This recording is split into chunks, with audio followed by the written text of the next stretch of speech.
Another exciting weekend in MLS, huh, Max? That's right, Vince. New York City FC dropped 4 on Montreal. Sheridan Shaqiri involved in Chicago's first goal of the season. And Cincinnati got their first win since the Nixon administration. Max, I'll bet no more than 3 people watching this show even know who Nixon was. Do I have to run my material by a millennial now? Actually, probably Gen Z. What's a Gen Z? Are you doing Connor's bit? Oh. This is the Expansion Mansion.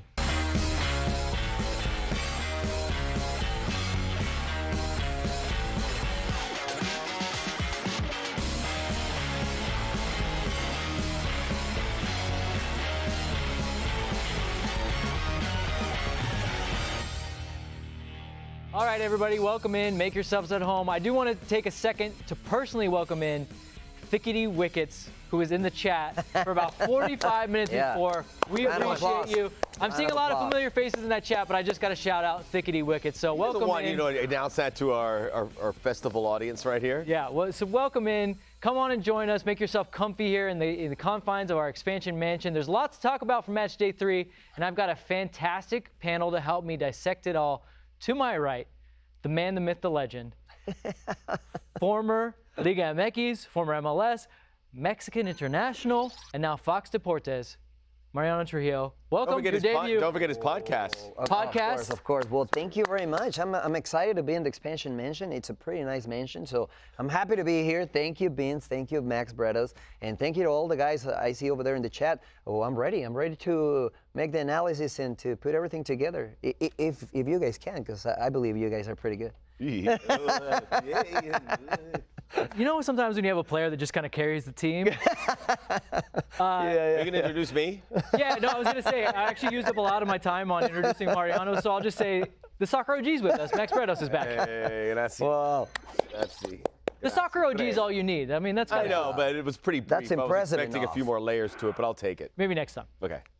And Vince, we have to remind the people to subscribe to this channel. It's very important. Helps us grow. Share this show around. And guess what? I hear Don Garber's watching right now. It's his favorite show. Let's drop some Garber bucks on it. He's promised me some GAM if we can get over 1,000 subscribers. So let's do this. Of course. Do it. Let's do it. The best way to do that is to get right into the biggest storylines and topics that are circulating through the world of social media. It's time to see what's hashtag trending. All right, guys, let's start out at the far side of the country, out there in New England, at that stadium that will not be named because they're not a sponsor. No. Because I got it wrong in the rehearsal, anyways. But let's talk a little bit about Gillette Stadium. Yeah. Max. We don't give away free reads. How One day they're gonna come. They're gonna knock on the door and it's like, hey guys, I want to be in the Expansion Mansion. Yeah, Gillette was about to just give me one of those 5 or 20 blade razors. Not anymore. Like in Costco? Yeah. Not anymore. 20-pack razors. My wife gets those. Lasts me forever. It's great. But this was a crazy game. So the defending Supporters Shield champions are up 2-0, and then RSL, who we don't talk a lot about, comes back 3-2. I mean, what do we make of this game? It was a surprise to me because it's New England, it's Bruce Arena. You know, if you have a 2-0 lead, it's almost impossible to lose the game. I know the circumstances, the weather, and all that you can discuss and argue, but to see a Bruce Arena team with a lead losing the game, it was a surprise to me, honestly. And I think that talks a lot about Pablo Mastroeni. Character first as a player, now as a coach, and I think he's conveying that to the RSL team. Don't underestimate Real Salt Lake. We learned that last season in the playoffs, and they came back here in an odd game. It's really hard. We'll address that here shortly about how to play under those conditions. There was a really nice moment at the end. I don't know how nice it was, but Bruce Arena and Pablo Mastroeni said hello, and they were laughing. Who knows what was being said? I'm sure Bruce emptied the chamber, but they're friends, and I was curious to know, so maybe I'll ask them when I run into them, although it'll probably be dated by then. But Real Salt Lake, we could say, hey, didn't do much in the offseason. They're going to struggle, probably at the bottom of the West. Proceed with caution on that take. Yeah, are we sleeping on them? I mean, they haven't lost. We always sleep on Real Salt Lake. We always do. They're one of the few undefeated teams. But to your point, without much movement, Pablo Mastroeni is quietly putting together a team. And I think in MLS, that can mean just as much as a big signing at times. Of course. And we can't compare this team with Colorado and Robin Fraser. The first year wasn't that good, and slowly but surely he's putting a team together that is competing, and it might be a contender in this season, maybe the next one. I think with Mastroianni in Salt Lake, it can be the same story if they give him time. I think he's a very good coach, has experience as a player. So I think they have to be patient with Pablo, but these type of results, they show you they're going in the right direction. Okay, so we haven't gone to the weather yet. Because I'm saving it for we've got a special correspondent. It's last year's MLS MVP. He's got a hot take on this weather situation. So let's hear from Carles Gil. How's the weather? I don't understand nothing. Today is I don't understand.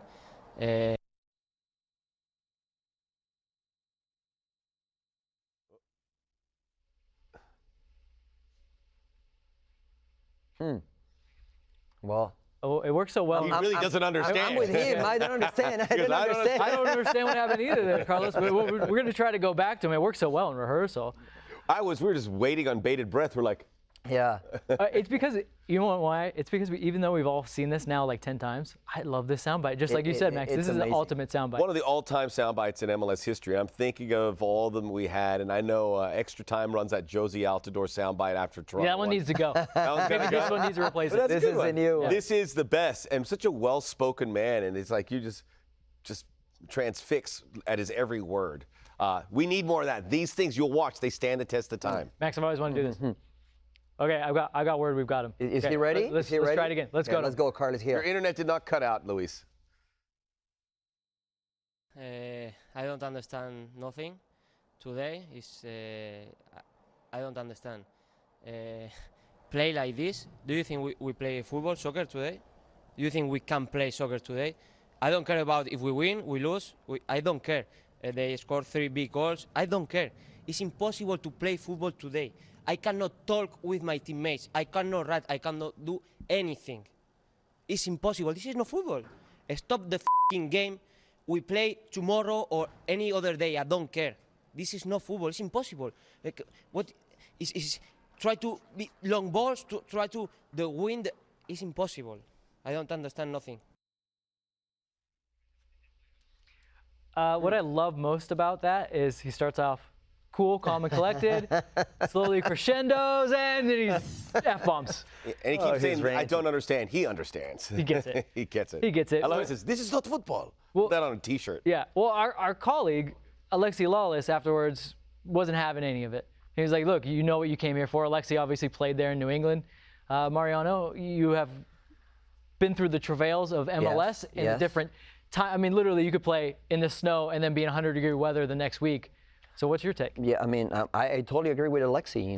You know the league that you're playing in, and that's part of it. He lives in New England, so he knows the weather, and he didn't start the game, so probably that's why he was upset, because being on the bench and being on the field is completely different in terms of the weather. It's worse, right? Yeah, I agree. But listen, I mean, I understand where he's coming from, but you have to adjust as player. Even if it's not the best condition for you, you have to adjust and adapt to get the result, because in the end, is that what you're playing for? Their final result and to get the victory. He wasn't happy because he's a tiki-taka player, and obviously in those circumstances you cannot perform at the level that he wants. He was right. It wasn't football, though, right? It looked like it set us back 30 years there. Right, and keep in mind, the league starts late. This is the earliest it's ever started, so, you'd like to clear games in February and March in Major League Soccer, and hopefully have games like that in April. And if you have a weather like that, it's kind of a freak situation.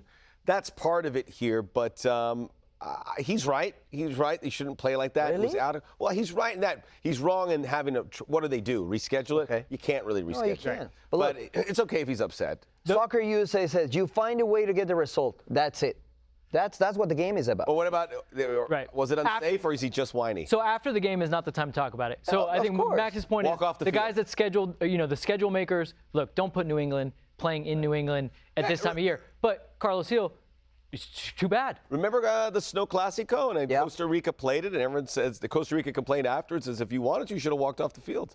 Well, maybe it works. Well, you try to take advantage to play at home, right? So That's right. if that's the weather, then use it. It's not against the rules. We all know the rules. The referee was there. The ball was bouncing, which is one of the main rules. And if it's a good condition for the ball to move and run, that's fine. You can play. So suck it up. Real Salt Lake, it was good for them. They're used to that kind of weather. Right. They would have hoped in Orlando That's or right. Miami would have been there. And they would have been like, oh, okay, there's nothing we could do. Sorry, Carles. All right, let's No, move we on do. to a game that was just bizarre to easily the best game of the weekend.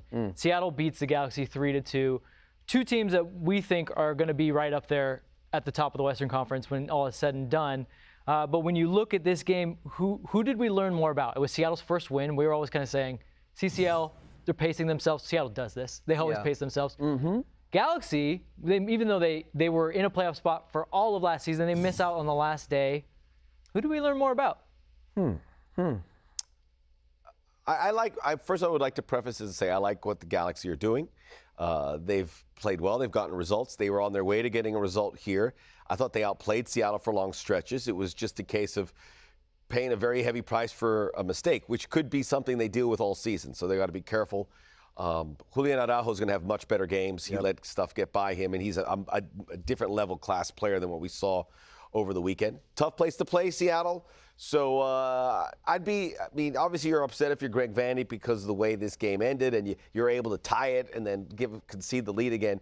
You've got to be a little better than that. But there's enough positive there for me not to be too critical of the Galaxy. Seattle was due. They got so much class. And it was also nice to see some Obed Vargas in this game because the 16-year-old from Anchorage, Alaska is That hotbed of soccer. I'm telling you, man, it's Anchorage has lost, Seattle's gained, and he's one of the really good young teenage players in this league. So keep an eye on him. I think he's number 73. 73. Yeah. They're in different spots in the standings. Who are you higher on coming out of this game? Well, I mean, I don't know.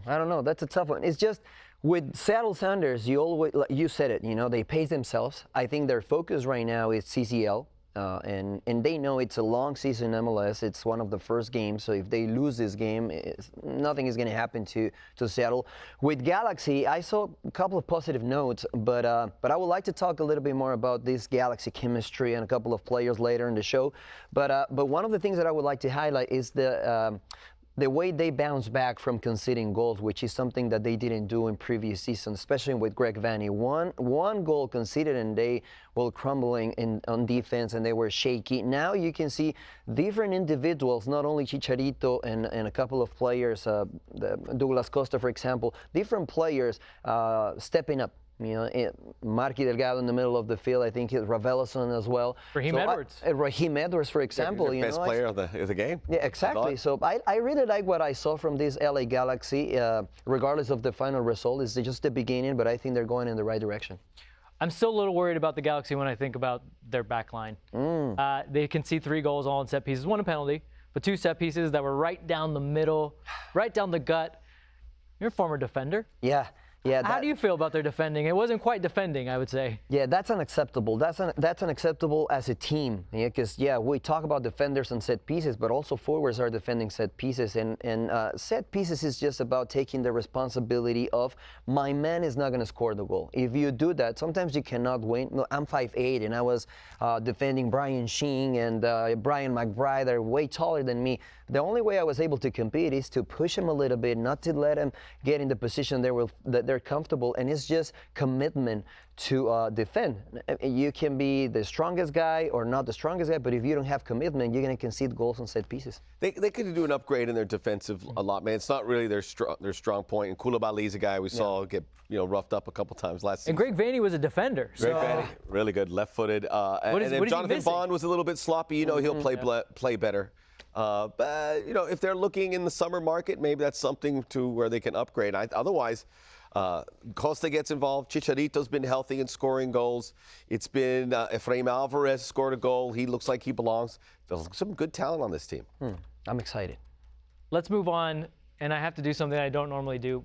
Max Bretos might have been right. Dallas might actually be the surprise What do you mean package. don't normally do? I just said it. I don't like telling you you did well. Look, You Dallas. make it sound like it never happens, but it happens a fair bit. I think ever since you got that NYCFC pick right, or before the playoffs started last season, Max Bretos goes NYCFC. They're going to do it. Really? Called it. He did. Wow. He did. Against Vancouver, I picked him. That was wrong. Yeah, he had that part wrong, but he had the finer points were right. He had the big call. But so Dallas hosts Nashville, 2-0 victory. Were you right, Max? I was. Is it too soon?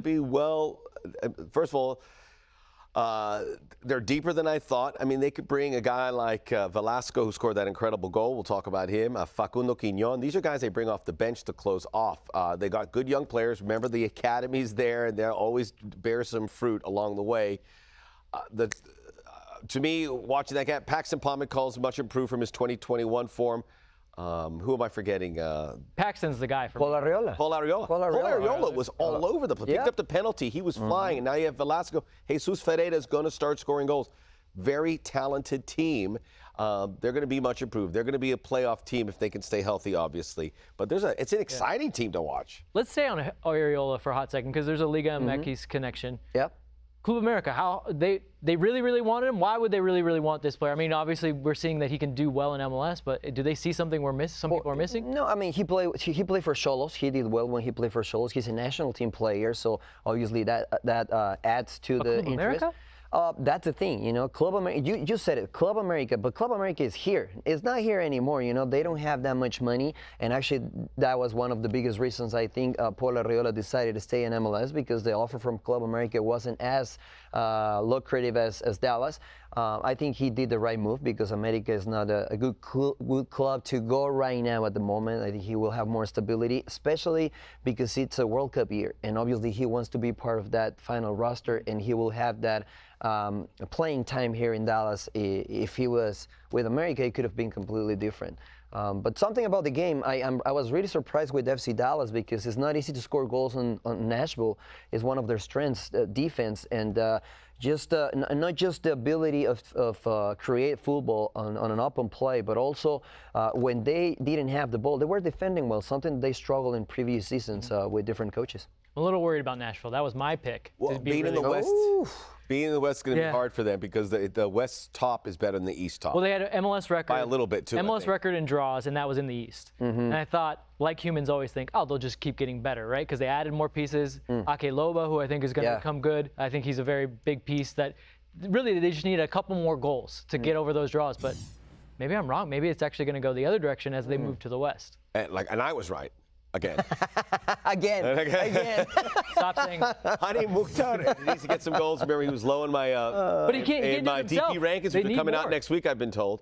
So will he be on the top 10? Doesn't look like it. But do they have to be? I mean, what I'm saying is does he have to score goals? No. What I'm saying is that probably we're hyping Nashville up, and if they make it to the playoffs, regardless of the position, I think that's good for them. Yeah. It hasn't been. It was a surprise last season, at least to me. So if they continue being a playoff team, I think they're building something good. Well, will they be a playoff team? And you look at the West, Seattle, Portland, the two LA teams. You throw Dallas. Colorado won it last year. Wow. Where does Nashville fit in? It's going to be tough to make because there's 7 teams. It's not a lot of room. Wait, all right, we got to move back out east. I only care because You're right again. I only care because I'm invested. This was my pick. They'll make it. They'll be in. Let's go to Atlanta, where within a couple of minutes of the broadcast, they wanted to name this rivalry, and Max Bretos has hot takes on naming rivalries. You hated it. Did you turn off the TV? You were like, I can't do it. It got us sidetracked on the game. Everyone's like, what do we name it? I go, who cares? Yeah. Like Jesse Marsh says, who cares? Right. It was, look, we went, and working for LAFC, and when the LAFC came into the league, and everyone said, what do we name this rivalry? And they came up with a good name, but still tears some people apart as to where you stand on that. But those are 2 teams in the city. You knew that was going to be automatic. Atlanta and Charlotte are close to each other, but not exactly neighbors, although it's incredible that we have this many teams in the South. So there will be a name. It'll come. Let it come organically, and then we can deal with it. But I will say I'm glad the game played out the way it did because it was an entertaining, good game, and it's a good start to develop a rivalry. But let's wait on the name. Yeah, I totally agree. I mean, I think that the biggest rivalry they have is the attendance, right? Because they broke the record, and it's a good start, obviously, with the fans. The Pac-A-Min rivalry. Yeah. Let's go. Yeah, but I agree with you, Max. I think to grow a rivalry, it has to happen on the field, right? With good performances, with good individual performances, something that you will remember as a fan. And I think this first game, it was something that for sure Atlanta fans will remember. And on the other hand, Charlotte defenders, fans and defenders, of course, they will remember because it was last minute. It was an emotional victory for Atlanta and a heartbreaking defeat for Charlotte, right? Well, I do think that the Charlotte defenders are always going to remember this one. I have a photo from this match right after Atlanta scored. Let's take a look at this photo. That's a little excessive. That's what I was talking about. Look, man, I feel them. I feel them. I've been impressed by Charlotte. I thought they'd be the worst team in MLS because they're competitive. I thought they would lose games by 3 or 4 goals. Yeah. They've been competitive in all these games. They took the lead over DC United in the first week. It was disallowed. Yeah. Then they kind of let it get away. But if you keep losing, these games are going to get worse. But I'm surprised that they've been hanging in there with teams that you would consider good. Galaxy, Atlanta United, even though it was a shorthanded Atlanta team. I'm worried that since that VAR callback that we haven't seen any football ideas out of them. I mean, they are hanging in there. I mean, for a new team, is being resolute the first thing that you want more than anything, or should they have some more ideas by this point? Well, it's kind of hard to say what type of ideas, because you might not like what you see on the field, but maybe if I'm the coach, it's like I don't care, playing tiki-taka or beautiful style of football. What I want to get is the results, and I think that's a big issue with new coaches that don't know the league, because probably want to play in a certain way, and they fast find out that this is a complicated league to coach because you have so many locks, you have some players that are different than what you're used to, and I think that's the case with the Spaniard coach in Charlotte. But I agree with you, man. I think they've been competing, and I think pretty soon they will find their way to compete even better. Saki was pointing out that Velasco reminds of Facundo Torres. We should say Thiago Almada also came off the bench for Atlanta. Yeah. So all these high-profile South American players are in. Velasco's producing, so that's exciting for the league moving into the spring. What a goal. Good goal. Yeah. Let me ask you this. Do set pieces excite you? Sure. Well, then you're in luck, because so far through 3 MLS match days, it's been all about the set piece. It really has. There's been 35 set piece goals. That's 1 in every 3 goals scored in the league this year has been set pieces. And I'm wondering, when you have a limited amount of time, limited preseason, and we're talking about football ideas, the one thing that you can instill your team is set pieces, no? Yes. Are some coaches missing the boat here? Well, that's a differential factor in nowadays in soccer. And Liverpool, they hire a coach specifically for throw-ins. And it's like, okay, come on, you're kidding me. No, that's a reality. And they improved on that. So when you see these, top or world-class teams hiring coaches specifically for that, that tells you that you have to focus on that aspect of the game, because that can be the difference of winning a championship, getting a point or not. So, yeah, they need to work more on set pieces. What do you? It's a league of parity, right? Yes. So any incremental advantage you can get. Of course. You've got to take advantage of it. What do you think the throw-in coach at Liverpool makes a year? You plus you, but it's more than all of us. I think it's 200K pounds a year because it's Liverpool, right? So maybe what's that in dollars? So maybe when you're doing these long throws at your practice, just do it because it could be a lucrative career at the end of the day. Yeah. But I think this also goes aligned with how the game's being officiated. And MLS is pretty open about what they are going to call, what they're going to do. So the clues are there to find a way to get set pieces. So if you're looking for a competitive edge, there's something there, Vince. I agree with you 100%. Yep. I think all my good take. Guys in the chat who really would have wished they could have been where Mariano was, which is on the field as a professional soccer player, are now even more upset because their coaches didn't tell them, you could be a set piece coach. You can make just as much as a professional soccer player. There's probably some guy doing long throw-ins and the coach will go, what are you doing? Yeah. Get in the game. And if only stuck to his guns. All right, let's jump out of MLS to the Continental game. No MLS team has ever won the Concacaf Champions League until maybe this year. Things are looking very good right now. Knock on wood. Seattle and New England both take a 3-0 first leg lead into Mexico. You're making Mariano uncomfortable with the win. I know. We haven't got there yet. NYCFC is up 3-1 heading to Guatemala to wrap up their tie with Comunicaciones. Meanwhile, Montreal heads back to Quebec, only down a goal to Cruz Azul. So let's start right there, guys. How big is it that Cruz Azul only managed a single goal at Azteca? I think it's huge for Montreal. I think Cruz Azul could have scored a couple more, They but could have scored 9. yeah, but They they had like didn't. 20-some shots. It was In 2 leg ties, though. not 9, but they could have scored. Yeah, when you Yeah. know that it's 180 minutes total, I mean, this is the proverbial a loss that feels like a victory. It has to be, right? Without a doubt, without a doubt. And I always remember what Zinedine Zidane used to say in the press conferences.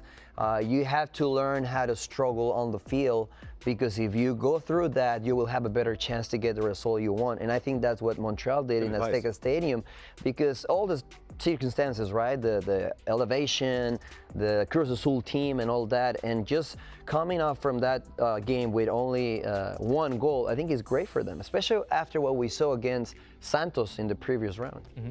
Historically, Montreal has some And play. bragging rights they should talk about. And they in play this well at competition. home, and they're going to make Yep. it really uncomfortable. Remember, yeah. they played the one at the Olympic Stadium. I don't know if they're doing that again, but maybe. They should. They should. And Montreal holds the key. If they can somehow knock out Cruz Azul, it's over. An MLS team is winning. Oh, really? You don't think believe Pumas? in Pumas and Leon? Oh, we're gonna get there. We're gonna get there. We're gonna I get think there. an MLS team can reverse what happened in the first leg, whether it's Leon or Pumas. Probably Pumas more likely. But Montreal holds it in their hands, and if Cruz Azul hangs around, they could win this.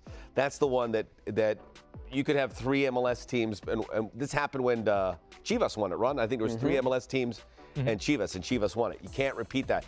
You've got to put the hammer down. All the signs are indicating that this is the year for MLS, but Montreal could take care of it this week. Boom, it's over. Yep. I'm actually going to disagree with you guys. Oh. This is a severe tactical error by Montreal, and I told Mariano this before the show. You should have let him score 3 or 4, and then Cruz Azuliado.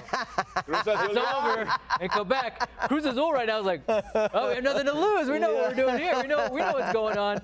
I joke though. So let's move on. Let's move on to which is probably the tastiest matchup. Although with the scoreline now, who knows? Seattle are up 3-0. They head to Leon. By the way, it is at the Olympic Stadium. It is going to be at Yes, the Olympic yeah. Stadium. Great. What does an MLS team? What should they really be focused on up 3-0 going to Mexico?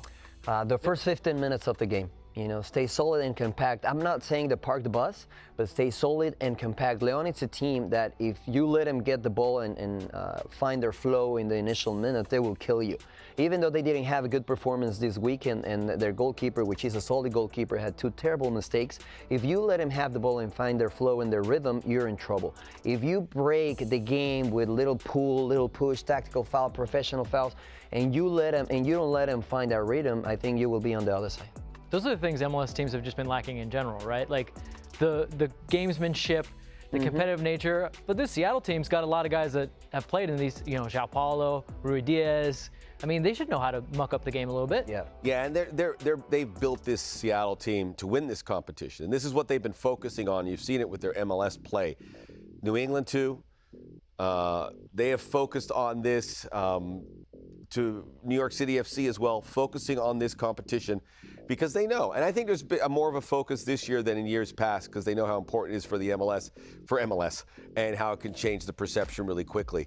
But Seattle, to me, seems like a team that is built to protect this lead. But to Mariano's point, and we've seen it happen before, 1 becomes 2, becomes 3 really quickly. And then all of a sudden you're going to halftime and the aggregate's all square. It's happened before. It's no exaggeration. It happens quick. You've got to make sure you're ready for that kick in hostile environment. Yeah, that field just starts to tilt until Yeah. it feels like you're just running uphill. But you know what? It's a perfect storm and the perfect situation for Seattle because they're not happy with Holland, the Argentine coach from Leon.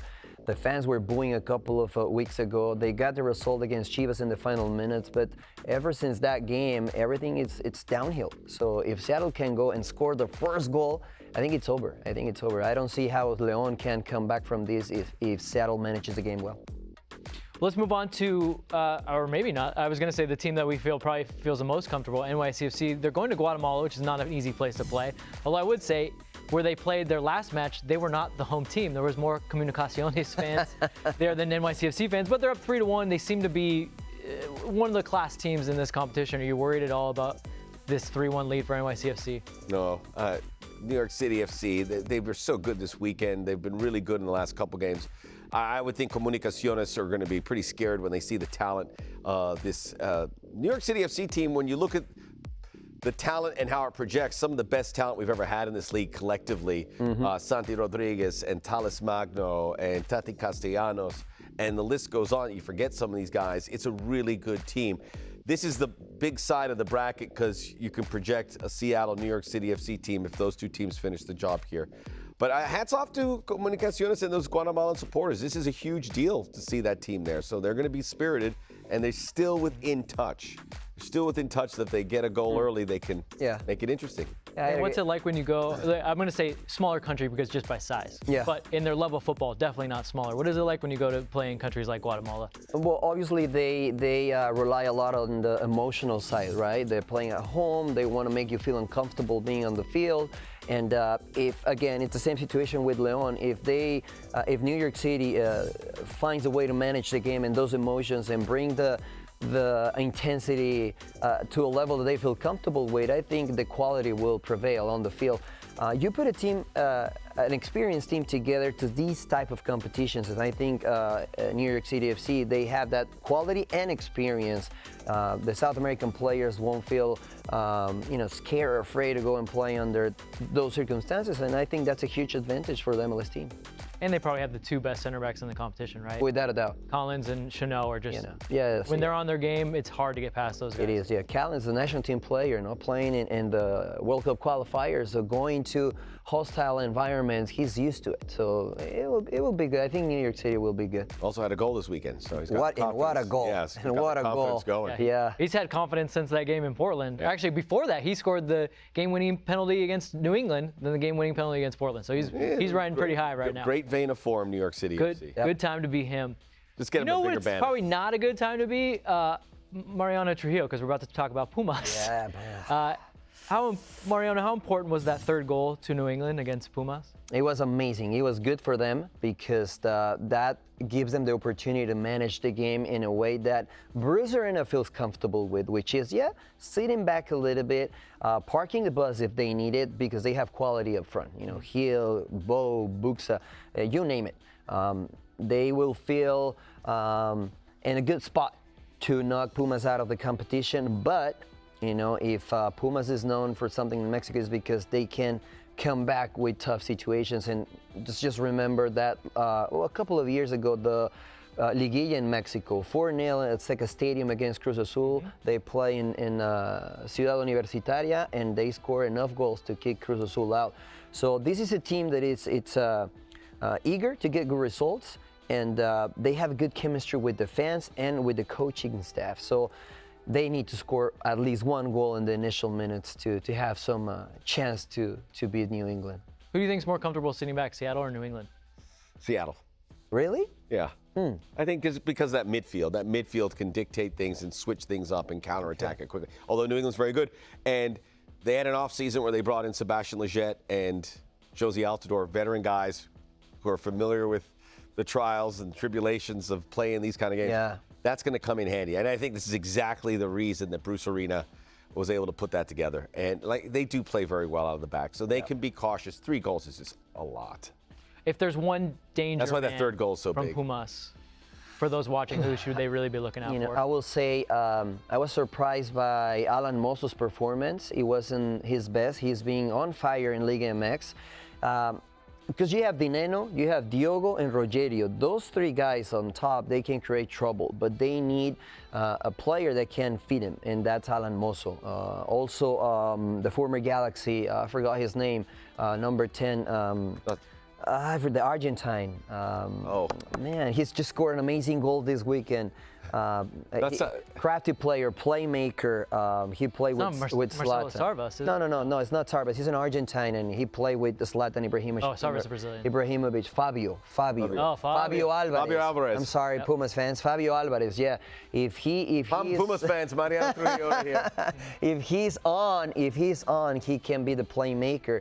But again, I mean, New England Revolution has a lot of experience and talent in the middle of the field, and especially intensity to close the space and make it hard for Fabio Alvarez and Alan Mozo. Max, do you think Carles Gil is going to love the weather and they're going to be able to play some football? Do you think he'll understand what's going At the on? Universitario? Maybe he's going to complain about pollution and all that. Yeah. He'll find some. It's not as bad at Universitario as it is in other parts of Mexico City. So it's not a huge, it's a home field advantage, and it's an intimidating place, but not like going somewhere else. Okay, quickly before we move on from CCL, how many MLS teams in the next round, Max? 3. Mariano? Yeah, I think 3. 3. Yeah. I want 4. 3.5. Yeah. 3.5? No, we're not doing your ratings. That was the show. That was the show prior. This is the year. This is the year. Still too good. Yeah. I think. All right, everyone likes a good meme unless you're the butt of the joke.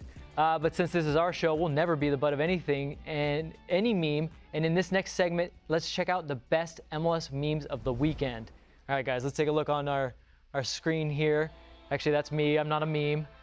Are you? Are you sure? Not yet, at least. This I love this meme in This general. is Anytime people harsh. use this for something, but Is he playing in the middle finger? oh, double birds, friend. Anytime you get double birds in a meme, I'm a fan. Well, I that's don't follow. What was it? That's harsh, man. It's Cincinnati finally won a Cincinnati game, and they're finally, celebrating like as if they got a medal, but they're still very much got a long ways to go. Yeah. And the double bird. They were super lucky against Orlando. And the goalkeeper was amazing. The next couple are about our friends at NYCFC. We spoke the praises of them at CCL, but there was a little something that went on in their game. Literally. Yeah, it was literally. Let's take a look at a couple of these memes about this thing. What happened? Oh, really? It needs to be at least 3 times this size. Yes. Wow. What is this? A performing What is that? A arts business card or what is it? Max, use some information on this banner. Okay, yeah. Okay, Here's another one. the banner. You can see it there, right? From underneath. Community. Oh, yeah. Yeah, I spoke to the New York. Oh boy. Everyone loves a good office meme. Yeah, of course. That's good. Solid. That's a good one. Solid. Wow, it's an endless pit of memes. Max, what can you tell us about that I that spoke to banner? some of the New York City FC folks, and I go, "There's going to be a bigger one," and they're like, "No, that's it." And I'm like, "This is why you got to have your own stadium. If there isn't enough reasons, this is Yankee Stadium at play, I'm sure." And they're going to feed you, this is holy ground, oh, Babe Ruth, and I get it. But that's just another reason why New York City FC are always going to be second fiddle there. And as soon as the league can fix it, and I know they're trying to, but they could do whatever they want, put as big of a banner, but I'm sure the Yankee organization's behind this, and it's really, it's unfortunate. This is winning an MLS Cup. You imagine the screen printer that got that order is like, oh, NYCFC's coming here for our banner. It's going to be a good one. We charge a lot. What now? What's it say? $20 to spend. And you want what? 20 business cards with it? What do you need? What is it, like the Stonehenge in Spinal Tap Yeah, movie? that was another meme that somebody had from Stonehenge. Yeah, that's painful. I agree. Do the players care about it at all? No, I don't think so, to be honest. But obviously, what they do care is to play in a good stadium, in a soccer stadium, right? Because the dimensions of the soccer field over there are not proper, especially because of the type of football they play. So hopefully they can get their own stadium the way it should be for an MLS champion. But don't put a banner up if that's it, because you're going to open up yourself to criticism. Yes. Just the same way the LA Rams, when they won the Super Bowl, don't have a parade. You knew no one was going to show up. Don't have a party in the forum with the players. Don't have a parade. I could have told you no one was going to show up. Oh, yeah, These are things you got to think about beforehand. True. Yeah. We got Thickety Wicked saying I went to a Yankee game and an NYCFC game. That's broke right. out. That is the text version of a meme there. There you go. Do you guys have a favorite? Which one was your favorite from those 3? I'd have to say The Office always. Yeah, the Office one. I want to see the Stonehenge one now, if you had it. I really love this. It said 11 by 11. There's the Office That one, yeah. I really love the Zoolander one just because I keep hearing him say, it's got to be at least 3 times this big. Yeah, but that's making fun of male models. Oh, yes. Max is a thing about Zoolander. We'll fill you in Don't later. make fun of male models, man. We make the world go round back in the day. All right, there were a lot of choices for MLS Player of the Week this time around, but there could only be one. But fortunately, there are 3 of us, so technically, there are 3 if we're in disagreement. That makes sense? It doesn't matter. Who is your MLS Player of the Week? While you guys let us know in the chat, I'm going to ask Vince to give me his choice for Player of the Week. So, Vince, who is your guy? I'm going with Lucas Zelarayan. He has 4 goals and 1 assist already this season. But we're just talking about the week. the man scores only bangers. I think every single one of his goals have been from outside the box. So he's been incredible for a Columbus team that, I wasn't surprised when they weren't very good. And the fact that he's literally just carrying them on his back, they scored the most goals in the Eastern Conference. You know everything flows through him because literally if he's not involved, he doesn't care about the game. He just kind of walks around. So it's all been going through him, and he is the only one. That's kind of a dig for your player of the week. All of a sudden, take a little dig at him. I love him, but there's times where I see him walking around. He goes, hey, if you're not passing me the ball, I don't need to be here. But when he's involved in the game, he is easily one of the top 3 players, and he should be moving up your DP rankings. He will. He shall. And he was in the top 10. I think it was like 7. Yeah, well, maybe he should be up in the top 3 after this week. After this week, yeah. Easy. Probably. Well, my player of the week is, I know you guys like the guy that scores goals and all that, right? But no, I'm not that type of guy. I'm a little bit more analytical until my player is. We did not tell you to pick this one. Sanchez. No, of course not. You know, I honestly believe that the Spaniard it's a player that brings a different spectrum in any team he plays. And now with LAFC, you can see that midfield with more balance. He's a great decision maker. He creates. He also helps defensively. And just probably he's not the fastest. He's not the strongest, but he's super smart. And I always gonna choose smart players over talented players. So just because of that, Sanchez is my player of the week. And wait, he's gonna be even better. Wait, is that not a dig too? So consistent. Not the fastest, not the strongest? I know. No, but yours Not the was most talented? you just said he was lazy. Okay. He says he's overperforming. It's not so much that he's lazy. It's just, again. When he's not walking around the whole time. Well, he's not going to go find the ball. He's like, hey, I'm the man, play it through me. And if they go around him, he goes, well, why am I even here? What am I doing here? Valderrama, all-time great in this Yeah, league. I That's agree. exactly what he did. Yeah. Hey, Ralston, don't get that. Yeah, I don't blame him. Give me the ball. Yeah, I don't blame him. I'll make it happen. What do you got, Max? My player of my He's MVP. got to wait to see it, or do you have No, it? I've got it. And these are the kind of players that I love in this league that have to prove themselves time and time again. Brandon Vasquez was with Atlanta United, left exposed, picked by Nashville United in the expansion team. Then he was sent off to FC Cincinnati. Brenner couldn't play, had an injury, so Vasquez comes in, scores 2 goals, won a game winner in their first victory in, 15 games or something like that. This is a significant moment for a guy that just works his tail off, and they were nice goals. Brandon Vasquez, who knows where this starts off for FC Cincinnati, because they were really bad in the first 2 games, and they took a big turn on the road against an Orlando team. So right now, FC Cincinnati indebted to Brandon Vasquez for what he was able to do. Well, let's take a look at, we got a full screen of the team of the week. And while we look at the team of the week, because I know there's one Ilie Sanchez in it, Ramiro says, Ilie hasn't won me over yet. Maybe, Mariano, you could tell Ramiro what he should be looking for in Ilie's game. What is he maybe He missing? said ... yet. Yeah, no, I think he's going to have it, but maybe tell him what to look for, because he's one of those players where it's kind of like a Busquets type player. Where There you go. You have to watch. Yeah. You have to watch the game around him, not where the ball is. Yeah, don't wait for amazing plays. Don't wait for highlights. Keep an eye on him when he's on the field, because he's the glue in between the offensive and the defense. He's the guy that makes the decisions just with one movement. Even without the ball, he opens spaces, he creates spaces. He's always dictating the pace. And I'm not saying that before him, LAFC didn't have enough quality, but probably the decision making sometimes, specifically in important games, he wasn't there. With him, you have experience, you have quality, a very technical player. He's always in a good position. He makes it look so simple, that I feel like, whoa, I still can play. If I play like that guy, it's impossible at my age. But yeah, he's amazing. Look for him when he doesn't have the ball. That's the most impressive things. So for Ramiro, I think it's good advice. You guys both touched on it. Next time you watch an LAFC game, just watch Ilie Sanchez for 5 minutes and just see where he goes without the ball, how he supports his team, how he's an outlet, those things, and you will see pretty quickly why he's so valuable. And it seems like a little thing. You figure anyone could do that. It's not the case. No. It's a very you have to be wired a certain way. And Ilie Sanchez, you got to put your body on the line. like You'll that. see that a fair bit. Field general. And look, they said Mark Anthony Kay and Sanchez would have been better. I like Acosta and Sanchez because I think they complement each other better. I think Mark Anthony Kay will be Sanchez in a couple of more years, but the intensity and the pace is pretty much the same. But Acosta is more dynamic and more intense. So I think it's a good complement in the middle of the field.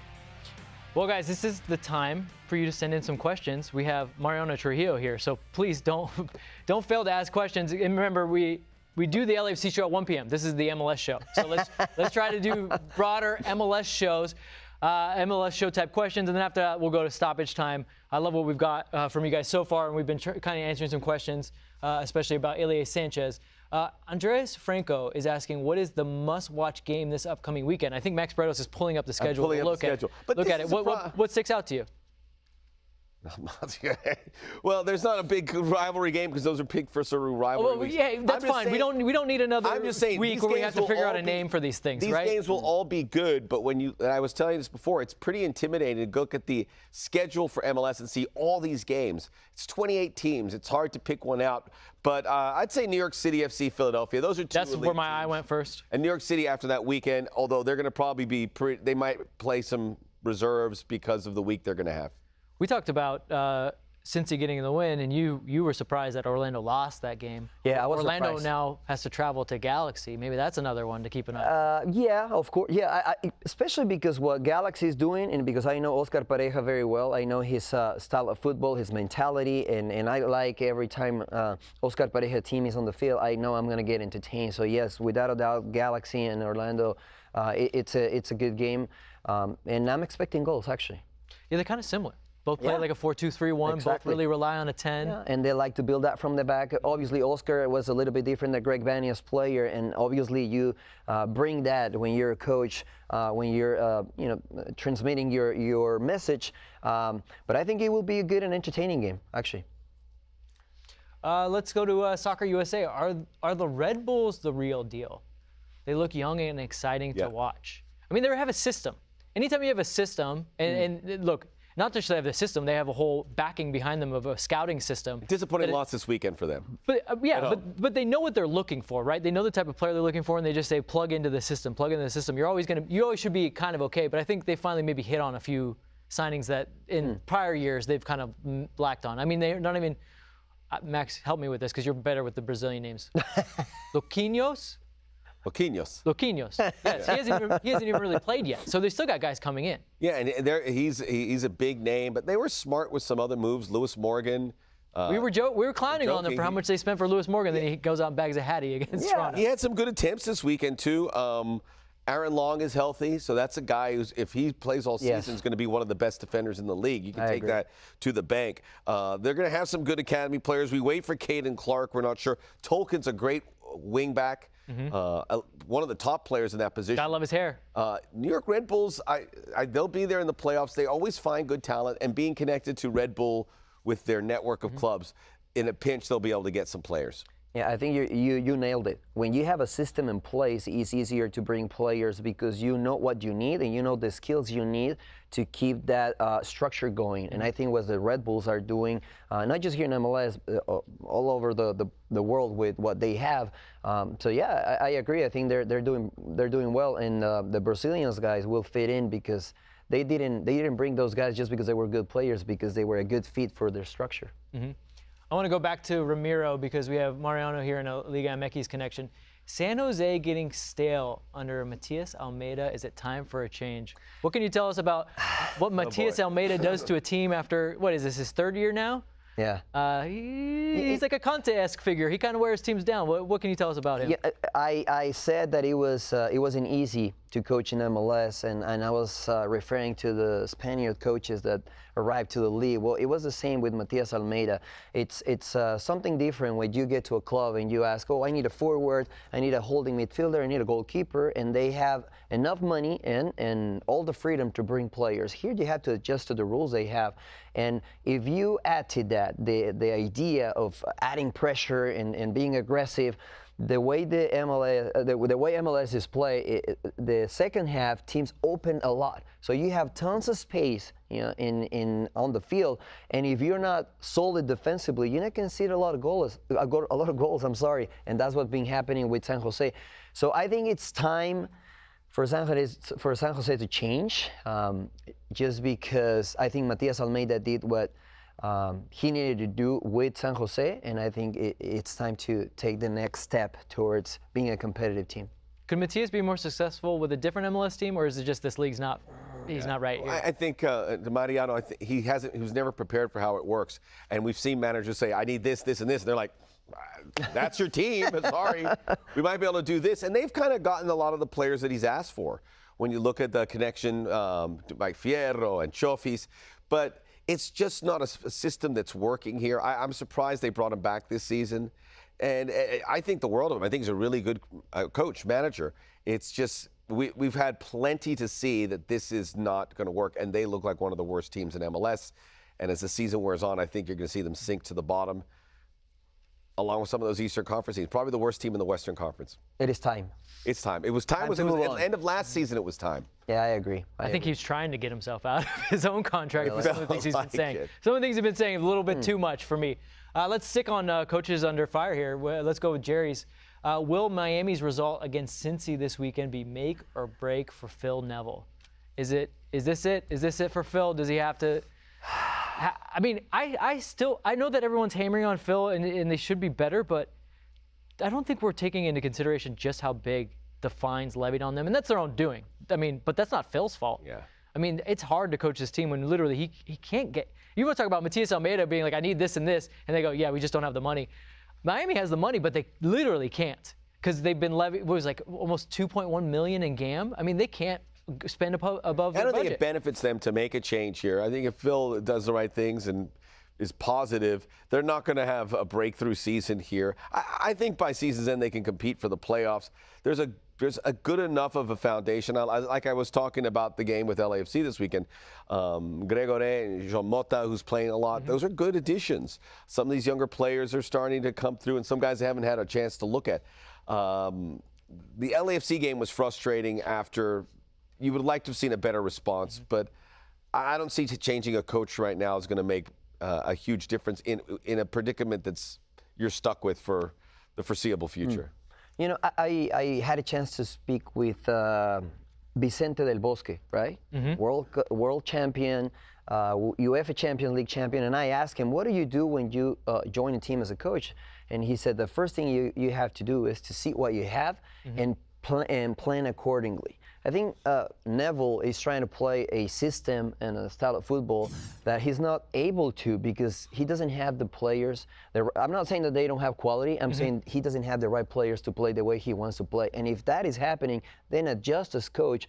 Maybe you don't like it, okay, but you build a solid foundation and then bring players that will add to your soccer idea. If not, you're going to continue losing and losing and losing. You lose confidence. And in the end, you as a coach will have to leave the team.